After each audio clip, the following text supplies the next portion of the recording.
abinda an san in dai kana darajanta shi mutum ya zo ya zagai ko ya zagi babanka, darajar babanka kaɗan ce yanzu wanda ya zagi babanka sai ka jira ka je a je a dawo, ko ya zo ya furka ya fasa ya mai abin nan sai ka ce a bari a je a dawo. in mutum ya yi wannan shi ya tsokani faɗa dan ya san kowa baban shi na da girma a wurin shi, me yasa gabanka zai zagai in ba neman faɗa yake ba dama yana so a zauna lafiya ba zai zagaye ba a gabanka. haka kuma an san kana girmama Qur'ani, kana girmama manzon Allah sallallahu alaihi wasallam. duk wanda yake son zaman lafiya shi ma sai girmama wannan abin da kake girmama. ko ba aka bai koma garin su can inda sun taru aikin su zaga sai su je can su yi ta zagi, amma ka shigo cikin musulmi garin musulunci ka ce ka zagi wanda ake kai ma dama ka san faɗa ka zo nema, ba a yadda da wannan, ba a yadda har abada ba za a yadda da wannan ba. wannan mutum komin fatawar da zai yi fatawar shi ya gama fatawar shi ba dai ba za a yadda da wannan ba. wanda zai yadda da wannan na girmama manzon Allah sallallahu alaihi wasallam a gaban ka wani ya zagai ko kuma kana ji. naji wani malami hatta ya wai hadisi wai ai yana cewa wai albayyinatu alal mudda'i wal yaminu ala man ankara. to nan inda nazo nace ka daukan man kuɗi ba shaida kenan, amma wanda yazo ya zagi ga hoton shi ga magana shi ga shi kuna gani, to wani bayyana ake nema? al mudda'i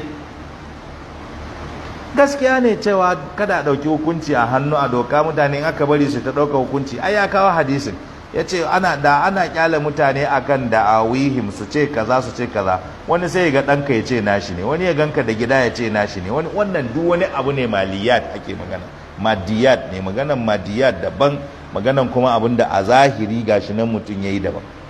inda labari aka ji aka ce an ji labarin wata tana faɗin kalmomi sai aka kai ƙara sa ce kawo shaida kawo abu, amma yanzu ga mutum gashi ga mutanen a gabansu aka yi ga hoto ga mai yi ga abin nan kana gani, sai ku bari sai an je wani wuri kuma bayan ba a hukuncin na gaskiya. da ma an san cewa da an yi ɗin aka kai kotun za a je a yi hukunci kuma na adalci, a yi hukunci abin da ya dace da mutum. duk wanda ka je yana waɗannan maganganun kuma wallahi ku ji sau ko kotun aka je aka yanke hukuncin sai sun dawo sun ce ba za a yi hukuncin, yan human rights su fito su ce bai cancanta ba.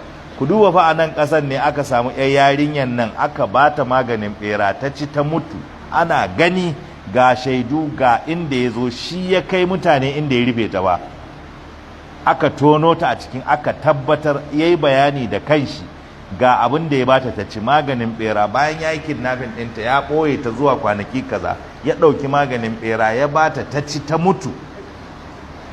da ta mutu yanzu sai kai yaya ya ce sawa ya kira wane da wane ya ce su suka haƙa rami suka je suka rufe ta, ya kira su aka nemo su suka ce gaskiya ne su suka haƙa rami. a ina kuka haƙa rami? aka tafi da su suka nuna inda suka haƙa rami, aka tona aka ga yarinyar nan a wurin. akwai wani abu da shari'a take nema akan wannan? amma daga baya sai aka fito aka ce ya ce ƙarya yake yi wannan abun, duk da aka ce mai ya ce ƙarya yake yi.